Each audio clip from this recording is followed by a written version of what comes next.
안녕하십니까. 신동기 인문경영연구소 대표 신동기입니다. 오늘은 돈에 대한 오해, 이 돈과 종교 관계에 대해서 한번 생각해 보도록 하겠습니다. 이 많은 분들이요, 돈과 종교는 서로 대척점에 서 있는 것처럼 생각을 많이 하십니다. 어떻게 종교가 돈을 밝히느냐? 그래서 이 종교를 신실하게 믿는다면 돈에서 굉장히 멀리해야 되고, 또 돈을 굉장히 밝히는 사람은 종교적으로 신실할 수 없는 것처럼 그렇게 생각을 많이 합니다. 근데 돈과 종교는요 굉장히 친합니다. 이 중세란 게 뭡니까? 이 중세는요, 이 서로마가 망한 476년부터 동로마가 망한 1453년까지를 우리가 보통 중세라고 합니다. 중세는요, 교회가 많은 재산을 가지고 있었습니다. 부동산이죠. 땅을 많이 가지고 있었고, 그 다음에는 지식을 보관하고 전수하는 역할을 또 교회가 가지고 있었습니다. 그러니까 뭐까지 가지고 있었습니까?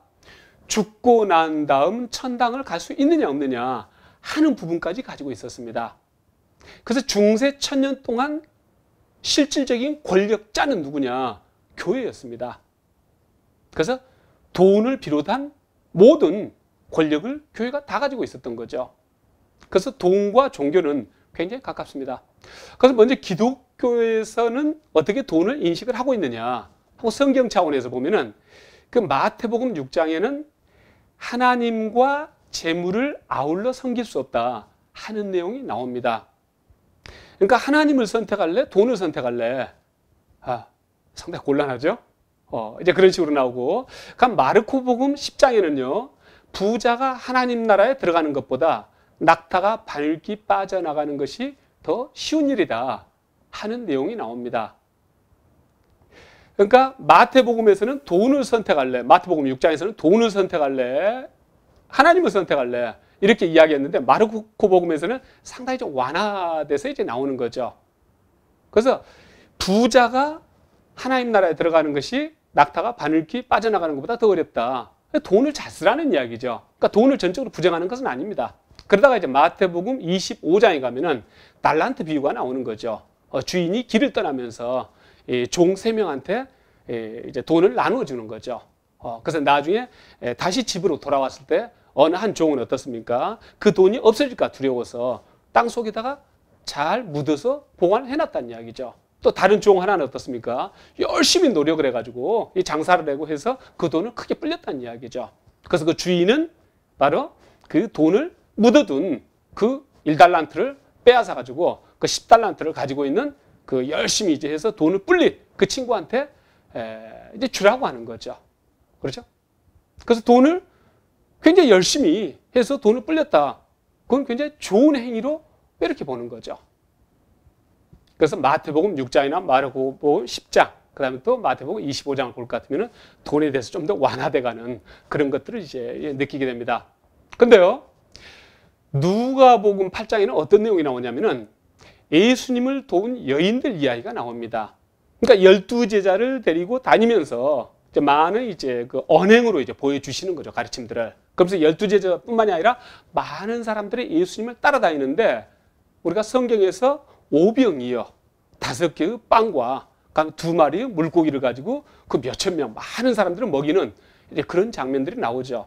근데 매 식사 때마다 오병이어로 그렇게 해결하지는 않았다는 이야기죠. 그래서 그때 바로 예수님을 도운 여인들은 누굽니까? 뭐 막달라 마리아라든가 요한나라든가 수산나라든가 이런 여인들이 자기 재산을 바쳐가지고 또 그런 부분들을 해결하는 거죠.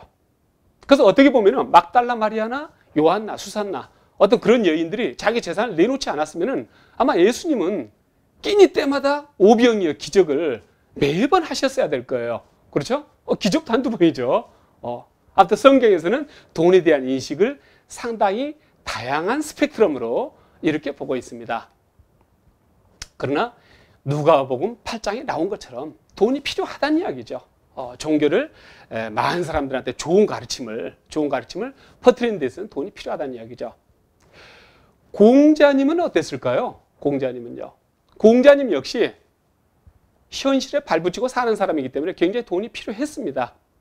공자님은 귀족 출신이지만은 따로 어떤 귀족 그 지위에 적절한 그런 부를 갖고 있지를 못했죠. 그래서 3,000명 제자들을 이제 가르치게 됩니다. 근데 그 중에서 공자한테 상당히 경제적으로 도움을 준 제자가 있습니다. 바로 자공이라는 인물입니다. 그래서 공자는요, 50 넘어서도 취직을 하기 위해서 많은 제후들을 만나러 다녔죠.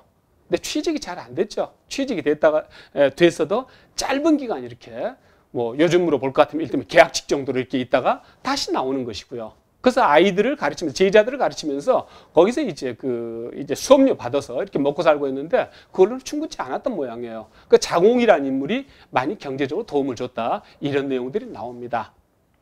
그럼 공자는 돈에 대해서 어떻게 생각했느냐? 논어에 보면 이런 내용이 나옵니다. 소부유근, 대부유천.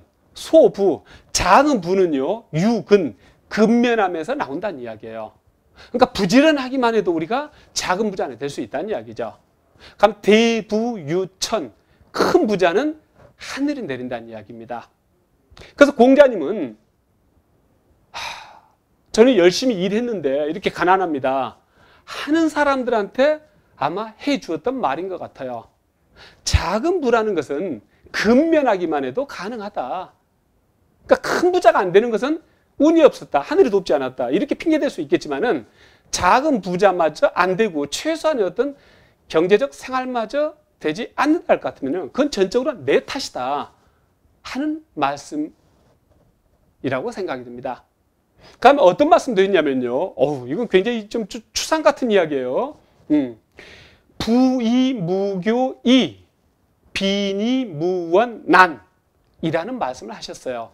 부이무교는요, 부자이면서 교만하지 않기는 매우 쉽다는 이야기예요. 그러니까 부자들은 교만하기가 쉽다는 이야기죠. 근데 부자이면서 교만하지 않은 척, 자기가 굉장히 겸손한 척 하는 것은, 그렇게 꾸미는 것은 별로 어렵지 않다는 이야기예요. 그렇죠? 근데 빈이무원난, 빈이무원, 가난하면서 원망하지 않기는 난, 굉장히 어렵다는 이야기예요. 그러니까 부자이면서 다른 사람들을 무시하고 교만하지 않는 척 하는 것은 별로 어렵지가 않다. 근데 가난하면서 다른 사람들을 원망하지 않기는 매우 어렵다. 그러니까 가난하면 어떻게 된다? 차림새만, 아니면 육체만 고통을 받는 게 아니라 정신적으로도 문제가 있어진다는 이야기죠. 정신적으로 건강해지지 않는다는 이야기죠. 그래서 어떻게 하라? 아까 소부유근에서 이야기한 것처럼 최소한의 자기 생활을 유지할 수 있는 그런 경제적 수준은 자기가 책임지고 갖춰야 된다. 그래야지 다른 사람들을 원망하는 그런 병든 마음을 갖지 않을 수 있다 하고 말씀을 하신 거죠. 부처님 마찬가지입니다. 부처님은 작은 소국의 왕자였죠. 그래서 이제 출가를 해서 29살에 출가를 해서 6년간 이제 깨달음을 얻기 위해서 노력을 하신 다음에 깨달음을 얻고, 그 다음에 45년간 그 깨달음을 많은 사람들한테 전파하다가 80에 돌아가십니다. 그런데 35에요, 깨달음을 얻고 제자들이 이제 찾아오는 거죠. 그러다 1000명 정도 제자가 됐어요. 근데 1000명 정도 제자가 됐는데, 그 1000명 정도 제자가 이제 모아졌는데, 이제 그 인도에는 그 우기가 상당히 오랫동안 지속되지 않습니까? 근데 그 우기 동안에는 어디 1000명이 쉴 자리도 없었다는 이야기죠. 그때 바로 이제 마가다 왕국이라는 굉장히 강대국이었어요. 그 마가다 왕국의 그 빈비사라라는 왕이 대나무 숲을 기증을 하죠. 그러면 가란타라는 인물이 그 숲에다가 이제 건물을 지어줍니다. 그러면서 그 대나무 숲, 중림, 그 대나무 숲에다 지은 절을 바로 중림정사라고 합니다. 그래서 우리나라도 중림정사라는 이름을 가진 절들이 많죠. 그 최초의 그 절을 바로 마가다국의 왕인 빈비사라가 땅을 내고 해서 지어주는 거죠. 그 다음에 기원정사라는 절을 또 이제 기부받게 됩니다. 이제 수다타라는 인물이 제타라는 인물하고 같이 해서 그 기원정사라는 절을 또 지어줍니다. 그래서 결국 중림정사, 기원정사, 이런 쉴 공간, 그 우기 동안에 쉬면서 거기서 계속 가르침을 서로 전달하고 가르침에 대해서 공감하고 이럴 수 있는 공간이 확보됨으로 해서 이를테면은 불교는 더 적극적으로 전파가 될 수 있었던 거죠. 이 돈과 종교 관계뿐만이 아니라 이 권력, 세속적인 권력과 종교 관계 역시 굉장히 가깝습니다. 친합니다. 기독교는요, 어떻게 해서 만들어졌느냐? 기독교라는 종교를 세운 인물은, 그러니까 세운 사람은 예수님이 아니고 저는 바오로라고 봅니다. 예수님은요, 공생활 3년을 거쳐서 공생활 3년을 하시면서 거기서 언행을 보여주신 거죠. 그 가르침을 말씀으로 또는 행동으로 보여주신 거죠. 근데 그걸 이 로마 제국 전체에 퍼뜨린 인물은 누굽니까? 바로 바오로입니다. 바오로가 안티오키아를 중심으로 해서 그렇게 퍼뜨리는데 12제자가 한 역할보다 바오로가 한 역할이 오히려 크다고 볼 수가 있습니다. 그건 바로 이 예수님의 말씀과 행동을 전달하는 내용이 적혀진 신약 27권 중에서 13권을 누가 썼습니까? 12제자 중에 들어가지 않는 바오로가 썼다는 이야기죠. 바오로의 역할은 그렇게 컸던 거예요. 그런데 왜 바오로가 그렇게 큰 역할을 할 수가 있었을까? 바오로는요, 로마 시민이었습니다. 1등 시민이었던 거죠. 로마 시민. 그 다음에 뭡니까? 당대 최고 지식인이었어요. 그러니까 사회적인 지위도 없고 영향력도 없고 이를테면 전혀 그런 영향을 끼칠 수 없는 그런 어떤 포지션에 있는 사람이 좋은 진리의 말씀이라고 해서 전달할 때 과연 전달이 잘 될까요? 현실적으로 잘 되지 않는다는 이야기죠. 그런데 바오로라는 로마 시민이면서 최고 지식인이면서 이런 인물이 예수님 돌아가시고 난 다음에 깨달음을 얻어가지고 그 말씀을 전파하기 시작을 하니까 그게 굉장히 강력하게 퍼뜨려질 수가 있었던 거죠. 또한 플러스 뭡니까? 로마라는 제국이 이미 존재를 했었는데 그 로마 제국 네트워크가 크게 또 작용을 한 거죠. 기독교가 퍼지는 데 있어서는요.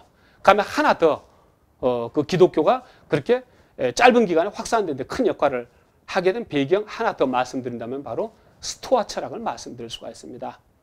그래서 그 전에 사상이라든지 종교라든지 철학이라든지 이런 것은요, 상당히 어떤 민족 아니면 어떤 특정 지역 내에 국한되는 그런 성격이 강했습니다. 근데 스토아 철학은 뭡니까? 어떤 범세계적인 어떤 그런 주의였어요. 그래서 스토아 철학이 예를 들면 로마 제국의 어떤 민족, 국경 이런 것을 떠난 어떤 보편적인 가치 이러한 것들을 주장하는 그런 환경을 만든 상태에서 그 다음에 기독교가 바로 그 힘을, 그러니까 그러한 어떤 환경에서 더 빨리 퍼질 수가 있었던 거죠.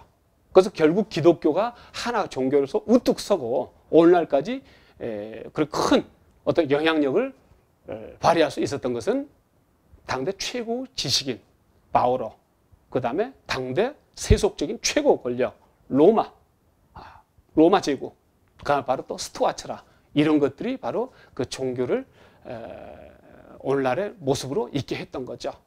그럼 유교 마찬가지입니다. 유교는요, BC 136년에 이 동중서라는 인물이 한왕족 무지한테 건의를 하는 거죠. 이제 이 한왕조가 들어선 지가 100년 가까이 되니까 이제 우리도 정신적으로 뭔가 통일을 해야 됩니다. 그럼 뭘로 정신적으로 통일하면 좋겠느냐?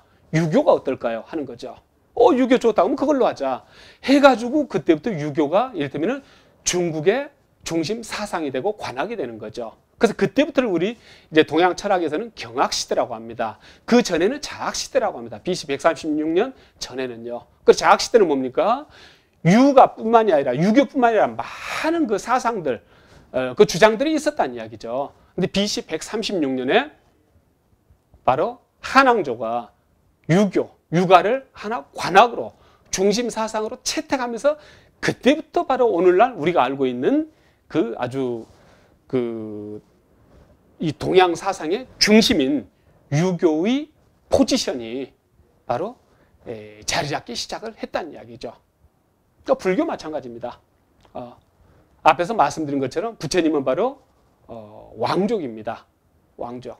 그래서 그러한 어떤 기득권자가 사회적으로 영향력을 미칠 수 있는 또 많은 것을 소유하고 있는 그런 사람이 주장하는 내용이라면 뭐가 있겠다. 그래서 또 부처님의 형제들, 또 부처님의 이모, 부처님의 아들 다 귀의를 해오지 않습니까? 그래서 왕족들이 단체로 귀의를 해오고 그 다음에 이제 부처님이 돌아가신 지 한 250년 뒤에요. 바로 아쇼카 왕이라는 출중한 인물이 등장을 하는 거죠. 인도 땅이에요. 그러면서 이 아쇼카 왕 때 이 불교가 이 인도 저 북쪽에서 발생된 불교라는 종교가 인도 전 지역에 확산이 되면서 바로 그 주변 국가에도 쭉 이제 확산이 되는 거죠. 그래서 아쇼카 왕이라는 인물이 없었다고 할 것 같으면은 아마 불교는 상당히 오랫동안 그 어떤 그 일부 지역의 어떤 종교로 그렇게 남아 있었을 겁니다. 그래서 돈과 종교 관계 또는 세속적인 권력과 종교 관계는 사실 알고 보면 굉장히 밀접하게 관련이 되어 있습니다. 감사합니다.